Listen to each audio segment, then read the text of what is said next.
नमस्कार, स्वागत है। आप देख रहे हैं बिहार न्यूज। मैं हूं तनुप्रिया। बुलेटिन की शुरुआत करते हैं। मुजफ्फरपुर में कंपनी बाग स्थित खुदीराम बोस स्मारक स्थल पर चल रहे अनिश्चितकालीन धरना प्रदर्शन पर बैठे अखिल भारतीय किसान समन्वय समिति के सदस्यों पर कुछ लोगों ने लाठी डंडे से हमला कर दिया। हमला होता देखते ही आसपास के लोग इकट्ठा हो गए, जिसके बाद हमलावरों ने भीड़ देख भाग निकले। घटना की सूचना मिलते ही नगर थाना अध्यक्ष ओम प्रकाश दलबल के साथ मौके पर पहुंच जांच में जुट गए। घटना के बाद प्रदर्शनकारियों ने हमलावरों की गिरफ्तारी को लेकर कंपनी बाग स्थित मुख्य सड़क को जाम कर दिया। प्रदर्शनकारियों ने हमले का आरोप विश्व हिंदू परिषद के सदस्यों पर लगाया है।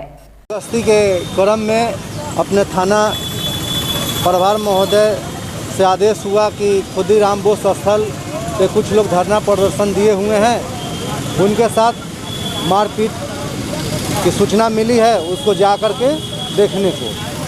मैं यहाँ पहुँचा तो ऐसा कुछ मुझे नज़र नहीं आया, लेकिन हाँ उनका पोस्टर बैनर ये सब फटा हुआ है। विश्व हिंदू परिषद के नेतृत्व में जिसको चेहरा से मैं देखूंगा तो पहचान लूँगा।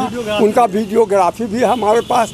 ये लोग 10-15 के तादाद में आए हैं और जो है सो हमारे पोस्टर बैनर को, जो अखिल भारतीय किसान संघर्ष समन्वय समिति का पोस्टर बैनर है, उसको फाड़ना शुरू किया है और माइक वगैरह जो लगे हुए थे उसको तोड़ना शुरू किया है और उत्तेजक भाषा का इस्तेमाल किया है और कहा है कि तुम लोग सरकार के खिलाफ क्यों हो, तुम सरकार का मुखालफत करोगे तो तुम लोगों का जान से मार दिया जाएगा तुम लोगों को, इसलिए हाँ। और वे लोग धक्का मुक्की किए हैं। हम लोग भी, लोग जब दौड़े हैं तो वे चोर की तरह भागे। फारबिसगंज के केशरी मोहल्ले में स्थित बाबा मलंग शाहदाता की मजार से वार्षिक महोत्सव के अवसर पर भव्य शोभा यात्रा निकाली गई। सालाना उर्स के अवसर पर निकाली गई शोभा यात्रा में भारी संख्या में हिंदू मुस्लिम श्रद्धालुओं ने भाग लिया। शोभा यात्रा में फूलों से सजे रथ पर रखी गागर को शहर भ्रमण कराया गया।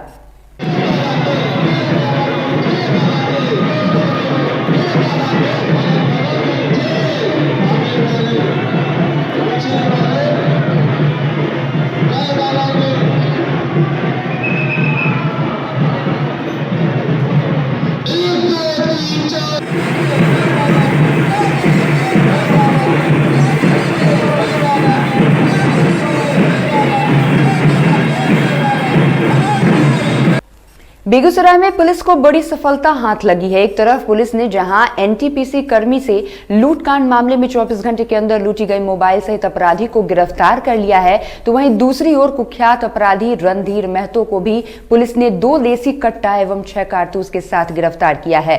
गौरतलब है कि 15 फरवरी को शाम जिस वक्त एनटीपीसी कर्मी सौरभ कुमार अपने घर जा रहे थे, उसी क्रम में चकिया थाना अंतर्गत 2 अपराधियों ने हथियार का भय दिखाकर मोबाइल लूट लिया था।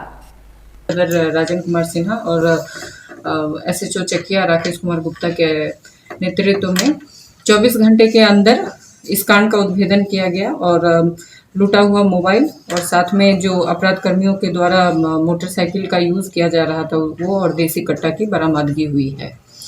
उसके साथ ही 16 तारीख को एक गुप्त सूचना प्राप्त हुई कि सिंघौल ओपी क्षेत्र के नागदह निवासी रणधीर कुमार अपने घर में हथियार के साथ देखा गया है। इस सूचना पर पुलिस अधीक्षक बेगूसराय के निर्देश पर श्री राजन सिन्हा एसडीपीओ सदर और पुअनी दीपक कुमार ओपी अध्यक्ष सिंघौल एवं चीता सशस्त्र बल के द्वारा छापेमारी किया गया। छापेमारी के क्रम में रणधीर कुमार के घर से 2 देसी कट्टा एवं 6 कारतूस बरामद हुआ है और साथ ही रामदेव कुमार की गिरफ्तारी भी हुई है। बेगूसराय में पूर्व मुखिया सह मुखियापति गणेश पोद्दार के दिन दहाड़े बदमाशों ने गोली मारकर हत्या कर दी।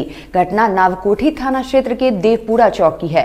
बताया जाता है कि विशनपुर पंचायत के पूर्व मुखिया और मुखियापति गणेश पोद्दार जब देवपुरा चौक से पास कर रहे थे, तभी बाइक सवार 3 बदमाशों ने ताबड़तोड़ फायरिंग कर उन्हें 3 गोली मारी, जिससे उनकी मौत मौके पर ही हो गई। मृतक गणेश पोद्दार सीपीआई के वरिष्ठ नेता थे। घटना से स्थानीय लोग में भारी आक्रोश है। वहीं पुलिस मौके पर पहुंच पूरे मामले की जांच कर रही है। 2011 में जब हम मुखिया हमारा भाई साहब बने तो 5 लाख का डिमांड किया एक क्रिमिनल, जो कि वो क्रिमिनल है शूटिंग वारंट का। उसके बाद जो है सो 5 लाख डिमांड किया, हम लोग अड़ गए। 10 बापू थे, देने से इनकार गए। और उसका घर पड़ता है हसनपुर बागे पंचायत और उसका शादी डपरा में लव मैरिज किया है। तो आगे इलेक्शन में पत्नी को खड़ा किया, उससे कोई फ़र्क नहीं हुआ, सेकेंड में रहा है। और लगातार ही कुछ हमारे पंचायत के भी हैं तत्व जो कि हमारे मुखिया जी से आक्रोश में चल रहे हैं, विरोध कर रहे हैं। वो जैनुल काम करने के बाद भी विरोध कर रहे हैं। और एसपी साहब को कई एक बार गुहार लगाए, बाल बच्चा समेत। 2008 साल हो गया है आर्म्स के लिए एप्लीकेशन दिए, एसपी साहब लिख के कलेक्टर साहब के टेबल पर हमारा फाइल रखा हुआ है और आज ये घटना का अंजाम हो गया। इनकी इतनी लोकप्रियता हो गई पंचायत के अंदर, तुरंत हाल में पैक्स चुनाव इनके ही उम्मीदवार जीते हैं और फिर पंचायत चुनाव आने वाला है, वह इसलिए इनकी हत्या कर दी कि आगे पंचायत चुनाव में किसी तरह का कोई बाधा नहीं है। सबसे बड़ी मुखिया की लोकप्रियता है और लोकप्रियता के चलते इनकी हत्या हुई है। और इनको हमने पुलिस प्रशासन को जाकर के इसकी सूचना भी दिए हैं, माननीय मुखिया जी सूचना भी दिए हैं। हमारे व्हाट्सएप पर, हमारे फेसबुक पर हमको धमकी देता है, गाली गलौज तमाम सनब करता है। इसकी जांच पड़ताल कीजिए। लिखित दिए हैं हम, एसपी साहब के यहाँ भी है, नावकोटी थाना के पास भी है और अनुमंडल पुलिस पदाधिकारी बखरी के पास भी है। सूचना पूर्व में माननीय मुखिया जी दिए थे, उसमें मैं भी था और उसको गंभीरता से नहीं लिया गया, जिसके चलते ये घटना घटी है। कार्रवाई तो पार्टी करेगी। प्रशासन मुख्य दर्शक देख रही है तो हम लोग मुख्य दर्शक नहीं देखेंगे, हम लोग मुख्य दर्शक नहीं बैठेंगे। हम पूरे महागठबंधन के लोग हम सड़क पर उतरेंगे, आंदोलन करेंगे। बेगूसराय में कड़ी सुरक्षा व्यवस्था के बीच कृषि साख समिति की चुनाव संपन्न हुई। तेघरा प्रखंड में कुल 16 पैक्स के अध्यक्ष और कार्यकारिणी पद के चुनाव में 11 पैक्स का चुनाव संपन्न हुआ। वहीं 3 पंचायत में पैक्स अध्यक्ष पद पर निर्विरोध चुनाव हुआ। यह कृषक समिति का पैक्स चुनाव है। इसमें किसानों के प्रति जो कैंडिडेट जीते हैं यह किसानों का सहयोग करेंगे और किसान के प्रति इनकी सहानुभूति रहती है।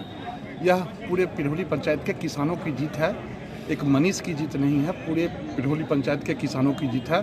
और किसान को जो भी लाभ समिति के माध्यम से मिलना है वह समिति के माध्यम से इनके द्वारा दिया जाएगा। और इन्हीं आशा और विश्वास के साथ तमाम किसान इनको अपना जनप्रतिनिधि बनाए हैं। इन्हीं शब्दों के साथ मैं मनीष कुमार को जीत की बधाई देता हूँ। 16 समितियों का चुनाव था, जिसमें से 3 समितियों का निर्विरोध निर्वाचन हुआ। एक समिति में जो है नॉमिनेशन नहीं हुआ और एक समिति कोरम के अभाव में वहाँ निर्वाचन नहीं हो सका। शेष 11 जो है समितियों का निर्वाचन कल 15 तारीख को संपन्न हुआ था और आज सभी की मतगणना शांतिपूर्ण तरीके से संपन्न हुई। अध्यक्ष पद में कुल 56 उम्मीदवार थे, इनमें से 11 पैक्स के मतगणना के पश्चात 2-3 पैक्स और बचे हुए हैं। उनके अध्यक्षों को भी आज भी प्रमाण पत्र भी वितरण किया जाएगा। अरवल में वन विभाग के अधिकारियों के मिलीभगत से लाखों रुपए का घोटाला किया गया है। उक्त बातें पत्रकारों को संबोधित करते हुए अरवल विधायक कॉमरेड महानंद ने कही। उन्होंने कहा कि नीतीश की सरकार में भ्रष्टाचार इतने चरम पर है कि बिहार के छोटे से जिले में हो रहे भ्रष्टाचार उन्हें नजर नहीं आ रही है, जहां वन विभाग के अधिकारियों द्वारा लाखों रुपए के गबन किए गए हैं। उन्होंने घोटाले के मामले में खुलासा करते हुए बताया कि अरवल के पिपरा बंगला में वन विभाग द्वारा लगाई गई प्रयोगशाला में मिट्टी और गोबर धुलाई के नाम पर लाखों रुपए का गबन किया गया है। हालांकि उक्त मामले का खुलासा तब हुआ जब आरटीआई से उक्त मामले की जानकारी ली गई। जिस तरह से रुपया निकाला गया है, लाखों रुपया निकाला गया है, इस मामले में लाखों रुपया का वारा न्यारा किया गया है। तो अब ट्रैक्टर से ढोने का लिख दिए हैं, लेकिन जो गाड़ी का नंबर दिया गया है वो टेम्पो है, टेम्पो पर तो गोबर नहीं ढोया गया है। आप लिख रहे हैं ट्रैक्टर, तो वो इसका मतलब है कि एक कुछ किया नहीं गया। मसौढ़ी पुलिस ने 50 वर्षीय अधेड़ व्यक्ति का शव बरामद किया है, जिसकी पहचान अभी तक नहीं हो पाई है। 24 घंटे बीत जाने के बाद भी शव की पहचान नहीं होने से मसौढ़ी पुलिस शव को पोस्टमार्टम के लिए पटना पीएमसीएच भेज दिया है।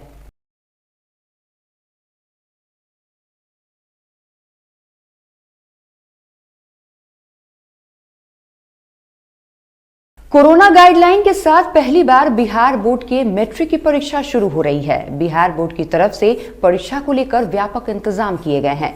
राज्य में कुल 1525 परीक्षा केंद्र पर आज से इसकी शुरुआत होगी और आगामी 24 फरवरी तक परीक्षा ली जाएगी। बिहार में इस साल मैट्रिक की परीक्षा में 16,84,466 परीक्षार्थी शामिल होंगे।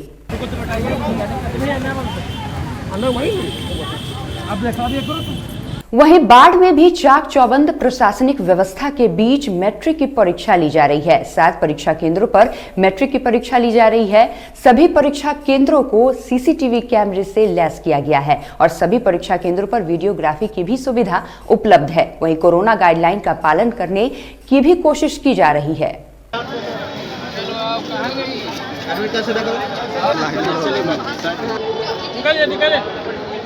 सहरसा में भी बिहार बोर्ड की मैट्रिक परीक्षा शांतिपूर्ण माहौल में शुरू हुआ। सहरसा जिले में 22 केंद्रों पर परीक्षा ली जा रही है। शिक्षा विभाग और जिला प्रशासन ने संयुक्त रूप से तैयारी की है। शांतिपूर्वक बाइट ले लिए गेट के अंदर प्रवेश करें। हाँ सर शुरू हो गई है। इसके मद्देनजर सिक्योरिटी दे दी गई है। सारे सेंटर पे पुलिस फोर्स की प्रतिनियुक्ति कर दी गई है ताकि शांति से पूरी परीक्षा का हो सके। मुंगेर जिले के संग्रामपुर प्रखंड के प्राथमिकी कृषि साख संयोग समिति पैक्स चुनाव के मतगणना प्रखंड कार्यालय के सभागार में कड़ी सुरक्षा व्यवस्था के बीच शांतिपूर्ण संपन्न हुई। बता दें कि प्रखंड के 4 पंचायत के पैक्स अध्यक्ष एवं कार्यकारिणी सदस्य पद की मतगणना की गई। कृषि साख समिति एवं कराए जा रहे पैक्स चुनाव का मतगणना में बलिया पंचायत से मुन्ना झा, दीदारगंज से टिंकू कुमार शर्मा, दुर्मट्टा से गौतम कुमार ने जीत हासिल की।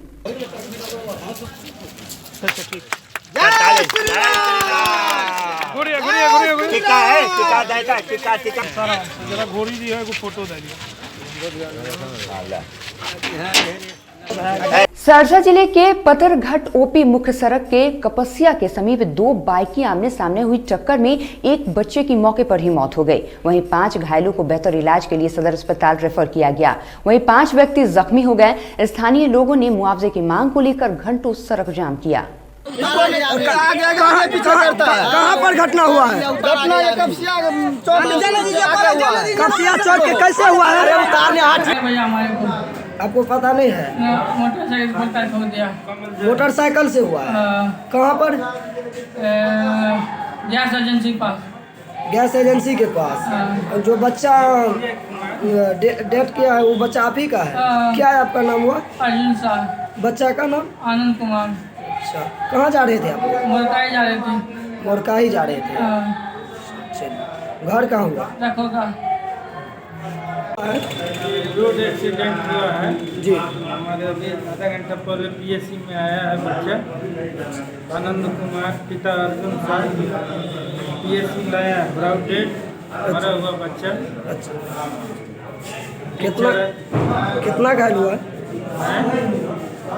5 आदमी घायल 5 आदमी है। भागलपुर के पीरपैती थाना अंतर्गत राम मंदिर के नाम पर रंगदारी वसूली जा रही है, जिसका वीडियो वायरल हो रहा है। सड़कों से गुजरने वाली ट्रक और ट्रैक्टर से पैसे वसूले जा रहे हैं। हर गाड़ी से 500 रुपए वसूला जा रहा है और मना करने पर महिला सरपंच एवं उनके पति को डराया धमकाया जा रहा है। राम मंदिर पर लेकिन बरियारी मत करल। केकरा मार फांसी लगा दोनों के ले रहल पैसा। एगो ड्राइवर के हाथ पर गली है तो छोड़ेगी। ई गली है तो छूटला हमरा दुआरिये पर, हमरा द्वार पर गाड़ी रोक के। अब हाथ द्वार पे मतलब नहीं है भाई जान ले। ये सब बहुत गलत बात है। चल रुका कर बका रे। अरे रसीद दे दे 100 के ले रहल बा। 100 ए जा बरियारी चंदा ना कटे देब हम। भागलपुर में कोऑपरेटिव बैंक लिमिटेड के अनुबंध कर्मियों ने बैंक प्रशासन पर शोषण का आरोप लगाते हुए बैंक परिसर में जमकर प्रदर्शन किया। प्रदर्शनकारियों का कहना है कि बैंक की नई कार्मिक नीति में अनुबंध कर्मियों को बैंक में समायोजन का प्रावधान 2014 के बैंक के वार्षिक आम सभा में किया गया था। बावजूद इसके प्रबंध निदेशक द्वारा अब तक समायोजन की प्रक्रिया को ठंडे बस्ते में डालकर रखा गया है। सर, हम लोग विरोध इसलिए कर रहे हैं कि हम लोग का समायोजन बैंक में होना चाहिए। बैंक के कार्मिक नीति में स्पष्ट निर्णय लिया गया है कि जो भी अनुबंध कार्मिक हैं उसका समायोजन इस बैंक में किया जाएगा। और रजिस्ट्रार ने भी इसकी सहमति दे रखी है कि स्थानीय निदेशक परिषद स्वतंत्र है निर्णय लेने के लिए। और बैंक के नए कार्मिक नीति में इसका प्रावधान होने के बावजूद भी प्रबंध निदेशक के द्वारा टाल मटोल का रवैया अपनाया जा रहा है और हम लोगों का मानसिक रूप से शोषण और आर्थिक रूप से भी शोषण किया जा रहा है। अल्प वेतनमान देकर के हम लोगों को 30-40 किलोमीटर दूर दूर तक हम लोग को जो है बैंक के सेवा में लगाया जा रहा है। भागलपुर के प्रसिद्ध बूढ़ानाथ मंदिर के समीप 16 मई से होने वाले 11 दिवसीय यज्ञ को लेकर शोभा यात्रा निकाली गई। शोभा यात्रा बूढ़ानाथ से निकलकर नया बाजार चौक, कोतवाली चौक, स्टेशन चौक, खलीफाबाग चौक होते हुए पूरे नगर का भ्रमण कर पुनः वापस बूढ़ानाथ मंदिर पहुंचकर समाप्त हुआ। शोभा यात्रा में भागलपुर के महापौर सीमा शाह, उप महापौर राजेश शर्मा सहित बड़ी संख्या में कार्यकर्ता और श्रद्धालु मौजूद रहे। आज हम लोग यज्ञ के निमित्त शोभा यात्रा नगर भ्रमण कर रहे हैं। यह यज्ञ जो है 16 मई से प्रारंभ होगा और 11 दिन तक चलेगा। 33 महापंडितों के द्वारा 5 कुंड बनाकर इस यज्ञ का आरंभ से संपन्न किया जाएगा। अभी इस शहर में जो यज्ञ हम लोग करा रहे हैं, आने वाले जो विकट परिस्थिति थी, कोरोना काल था, ये सब को समाधान हेतु ऊपर वाले का आशीर्वाद बना रहे आंध्र प्रदेश में। पेट्रोल और डीजल के मूल्य में लगातार हो रही वृद्धि पर कांग्रेस विधानमंडल दल के नेता और भागलपुर विधायक अजीत शर्मा ने केंद्र सरकार पर जमकर निशाना साधा। कांग्रेस नेता ने कहा कि एक ओर केंद्र सरकार भारत को विश्व गुरु बनाए जाने की बात करती है, वहीं दूसरी ओर लगातार पेट्रोलियम पदार्थ के दाम में वृद्धि के कारण किसानों और आम लोगों के सामने विकट परिस्थिति खड़ी हो रही है। पेट्रोलियम पदार्थों में लगातार वृद्धि के कारण महंगाई चरम सीमा पर है। आप आज के दिन भी आए, चूंकि ये बड़ा ही मसला बड़ा गंभीर है। आपको याद होगा कि हमारे भारतीय जनता पार्टी कहता था कि भारतवर्ष को विश्व गुरु बनाएंगे, और डीजल पेट्रोल, एक कहावत भी था, डीजल हो गई बहुत बार डीजल पेट्रोल की मार, अबरी बार मोदी सरकार। और डीजल पेट्रोल की कीमत में भारी वृद्धि होते जा रही है। मुझे आप अगर यूपीए सरकार को लीजिएगा, उस समय क्रूड ऑयल की कीमत $120 प्रति बैरल से भी अधिक था, लेकिन डीजल और पेट्रोल की कीमत में वृद्धि नहीं की जाती थी। और जब से ये केंद्र सरकार आई है, आप देखिएगा टैक्सेस में क्या वृद्धि हुई है, ऐतिहासिक वृद्धि है। 100 रुपये के आसपास पहुंचने जा रहा है, 92 से लेके 100, ये पूरे देश में रेट है। और इस वक्त के बुलेटिन में बस इतना ही। आप देखते रहिए बिहार न्यूज। नमस्कार।